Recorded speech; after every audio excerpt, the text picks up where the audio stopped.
গত 15 বছরের বাংলাদেশে যার পরিবারে একজন পুলিশ ক্যাডার আছে, সে সমস্ত বিপদ আপদ থেকে মুক্ত। তাকে কেউ গুম করবে না, খুন করবে না, ক্রস ফায়ার দিবে না। যদি কারো পরিবারে একজন অ্যাডমিন ক্যাডার থাকে, ট্যাক্স ক্যাডার থাকে, তাহলে তার সাথে এই ব্যাপারগুলো ঘটবে না। একটা জিডি যদি আপনি থানায় করতে চান, আপনার কোনো ক্যাডারে আত্মীয় স্বজন না থাকলে আপনি একটা জিডি পর্যন্ত করতে পারবেন না। সো এবার নতুন লড়াইটা হলো, আপনি যেই দলের হন, এমনকি যদি আওয়ামী লীগের সমর্থক হন, আপনার সাথে যদি অন্যায় হয়, আপনি কোনো রাজনৈতিক পরিচয়ে থানায় গিয়ে মামলা করতে পারেন, যদি জিডি করতে পারেন। আপনি যদি BCS, admin, police, tax, customs হয়ে 1 পয়সা হারাম খেতে না পারেন, আমি লিখে দেই, তাহলে পরবর্তীতে আর বিসিএস কেউ পরীক্ষায় দিতে চাবে না, কারণ এত পয়সা লাইফ তো সে লিড করতে পারবে না। যেই বেতন 45,000 টাকা, কিন্তু ঘড়িটার দাম তার 90,000 টাকা, তার যদি দুদক দিয়ে ধরে এই ঘড়ি পাইছে কই, তাহলে তো সেই ঘড়ি কিনবে না এবং এই লাইফ লিড করবে না। তাহলে তার কি লাগবে? প্রচুর উদ্যোক্তা লাগবে, উদ্যোক্তা হইতে হবে। বাংলাদেশে আজীবন সব সরকার বলে কি, উদ্যোক্তা হও। আপনি গিয়ে 50,000 টাকা উদ্যোক্তা হওয়ার জন্য ব্যাংকে আবেদন করে 5 লাখ টাকা লাগবে সেটার জন্য ঘুষ দেওয়া, মানে এত কমপ্লেক্স প্রক্রিয়া। আপনি জীবনে উদ্যোক্তা হইতে পারবেন। আপনি যদি 2 নম্বর প্রক্রিয়া হন, সব অনুমোদন পেয়ে যাবেন, সব অফিসে গিয়ে ঘুষ দেবেন। আর যদি চান যে না আমি একটু সুষ্ঠুভাবে করব, আপনি পারবেন না। আমার লড়াইটা হলো অন্তত 5,000 তরুণকে, যারা অনার্স পড়ুয়া, ঢাকা বিশ্ববিদ্যালয় থেকে শুরু করে এখানে যত প্রাইভেট বিশ্ববিদ্যালয় আছে, এদেরকে স্কিল বেসড ট্রেনিং করবো। ইতিমধ্যে আমি অন্তত 10টা ইনস্টিটিউটের সাথে কথা বলেছি, তারা বলেছে তারা আমাকে এটা সাপোর্ট করবে। যেমন ল্যাঙ্গুয়েজ ট্রেনিং, অফকোর্স এর মধ্যে থাকবে ইংলিশ, আরবি, ফরাসি, জাতিসংঘের 3টে ভাষা, অ্যান্ড চাইনিজ। যে যেটা পছন্দ করে। চায়না একটা বড় মার্কেট আমাদের হতে পারে, পুরো ইউরোপে একটা বড় মার্কেট হতে পারে স্প্যানিশ, ফরাসি জানলে। আরবি বাংলাদেশে শুধু ধর্মীয় কারণে তেলাওয়াত শেখানো হয়, কেউ ল্যাঙ্গুয়েজ শেখায় না। অথচ পুরো মিডল ইস্টে আমাদের বিরাট মার্কেট, ল্যাঙ্গুয়েজ জানা না বিধায় কামাই করতে পারে না। আমি নিজেও যেহেতু 10 বছর ধরে ইংরেজি ভাষা পড়িয়েছি বাংলাদেশের বিভিন্ন বিশ্ববিদ্যালয়ের শিক্ষার্থীদেরকে, আমি নিজে ট্রেনিং করাবো, আমার টিম এবং এই টিমটাকে বড় করে বিভিন্ন ল্যাঙ্গুয়েজ ট্রেনিং তাদেরকে দিব। এর সাথে আইসিটি কেন্দ্রিক অনেকগুলো ভোকেশনাল ট্রেনিং দিয়ে, যাতে অনার্স পড়া অবস্থাতেই সে কী করবে এটার একটা গাইডলাইন পেতে পারে।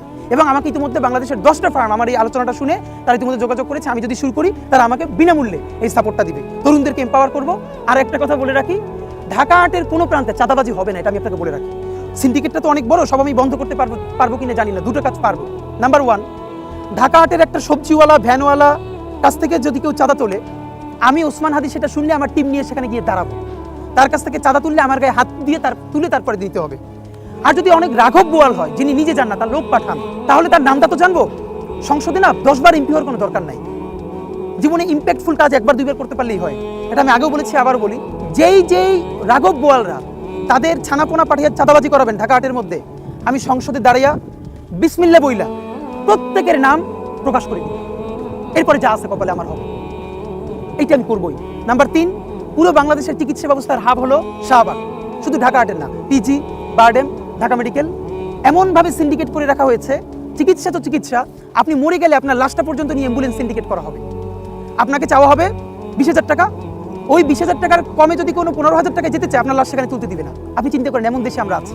আমি ইনকিলাব মঞ্চের ভাইদের এবং ঢাকা আর্টে আমার তরুণ বন্ধুদেরকে নিয়ে আমরা একটা ভলান্টিয়ারি টিম করব, যাদেরকে আমি মানুষের কাছ থেকে টাকা নিয়ে প্রতিদিন 500-700 টাকা করে তাদেরকে দিব, এই ভলান্টিয়ার সার্ভিসটা যারা দিবে। কিন্তু কোনো সিন্ডিকেট ব্যবসা এই হসপিটাল জোনে চলবে না। অনেক অসুস্থ মানুষ আসেন, কোন ডিপার্টমেন্টে, তিনি নিউরোলজিতে যাবেন নাকি তিনি হেপাটোলজিতে যাবেন, তিনি জানেন না। তারা সাপোর্ট করবার মতো পুরো কাউন্টারে কেউ নাই। আমরা বুথ স্থাপন করব এবং তাকে একদম হসপিটালে ওই টেস্টের জায়গায় নিয়ে যাওয়া, ডায়াগনোসিস সেন্টারে, এইরকম আমরা ছেলে মেয়েদের কি দিয়ে পার্ট টাইম জবের ব্যবস্থা করব, তাতে ও কিছু সুবিধা পাবে, পার্ট টাইম একটা টিউশনের টাকা পাবে, আর ওই মানুষগুলো মনে করবে আমি হসপিটালে গিয়ে পৌঁছলে আমারে হেল্প করবার কেউ আছে। এখন আমি চাইলে আপনারা অনেক বড় বড় স্বপ্নের কথা শোনাতে পারি, কিন্তু আমাকে খেয়াল করতে হবে, আমি যেটুকুন বলি, আমি ওসমান হাদি আবারও বলি, আমি যেটা বলি ইনশাল্লাহ আমি এটা করার জন্য বলি, বা যেটা বলি ওইটা করি। আমি এখন পর্যন্ত আমার ক্যাপাসিটিতে যেটা করতে পারবোই এটুকুন বললাম, বাকি ইনশাল্লাহ আর অনেক কিছু করব। আমি আপনাকে শুধু এটুকুন বলি, যদি আল্লাহ আমাকে এমপি বানায়, বাকি 299 জন এমপি তার ভোটারদের কাছে ইনশাল্লাহ পরবর্তী নির্বাচনে চাপের মুখে পড়বেন ভালো অর্থে, এবং তারা শুনতে বাধ্য হবেন যে এই ছেলেটা এইটা পারলে আপনারা কেন পারলেন না। ইনশাল্লাহ এটা বাংলাদেশের মানুষের ভালোবাসায় এবং তাদের সহযোগিতায় আমরা সবাই মিলে করে দেখাবো ইনশাআল্লাহ। হাদি ভাই, সময় শেষ হয়ে আসছে, তবু অনেক প্রশ্ন জমা হয়ে আছে। একটা প্রশ্ন করি, ইলেকশন আসলেই যে আপনি বলছিলেন না যে আমি ভোটারদের দ্বারা যাচ্ছি, ভোটারদেরও তো একটা অভিযোগ আছে যে যখন নির্বাচন আসে তখন আমরা প্রার্থীদের দেখা পাই, নির্বাচন শেষ হয়ে গেলে তো প্রার্থী দেখা আর পাই না। আমি আগেই অনেক বড় কথা বলতে চাই না, আমি শুধু ঢাকা আর্টের আমার ভাই বোন, আমার আঙ্কেল আন্টি সবাই একটা কথা বলি, জিতি আর হারি আপনারা আপনাদের হাদিকে পাবেন কিনা এটা ইনশাআল্লাহ সময় বলে দিবেন। আচ্ছা, সময় দেন। ঠিক আছে ইনশাআল্লাহ। সাইবার বুলিং নিয়ে একটু প্রশ্ন করতে চাই। আমি আপনার কমেন্টস চেক করি সব সময়, আপনিও কিছু কিছু কমেন্টে রিপ্লাই করেন। সাইবার বুলিং এর ব্যাপারটা নিয়ে আপনার কিছু বলা আছে কিনা? আপনাকে তো মনে করছে বুলিং এর শিকার হতে হয়। মানে দেখেন আমাকে বুলি করা হলে আমি তো আমার সামান্য গায়ে লাগে না, মানে এটা তো বাংলাদেশে এখন গাছ হয়ে গেছে, কিন্তু খারাপ লাগে কি ধরেন আমার মা, আমার স্ত্রী, আমার পরিবারের এমন কোনো নারী নাই যাকে নিয়ে এই দুনিয়ার এমন কোনো নোংরা শব্দ নাই যাদেরকে নিয়ে আমাকে ইনবক্সে মেসেজ করা হয় না, এবং স্বাভাবিকভাবে তো তখন আপনার খারাপ লাগবে, তাই না?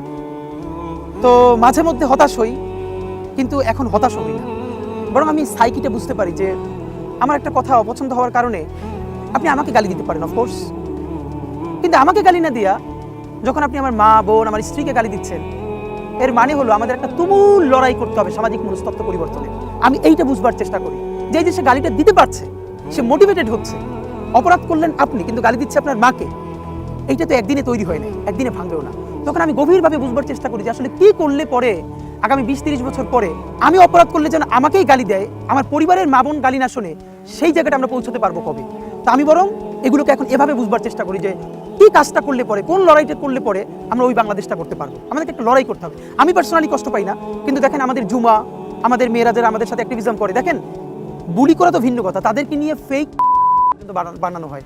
জুমার মা সেদিনকে ডাকসুর যে মুক্তিযুদ্ধ বিষয়ক সম্পাদক ফোন করে কান্না করতেছে যে সে তো একটা কমিউনিটিতে থাকে, তার ছোট বোনেরা স্কুলে যায়, তারা দেখাচ্ছে তার সেই কমিউনিটি কীভাবে থাকে, অথচ পুরোটা ফেক, এআই ভিডিও হয়। এআই দিয়ে তৈরি করা।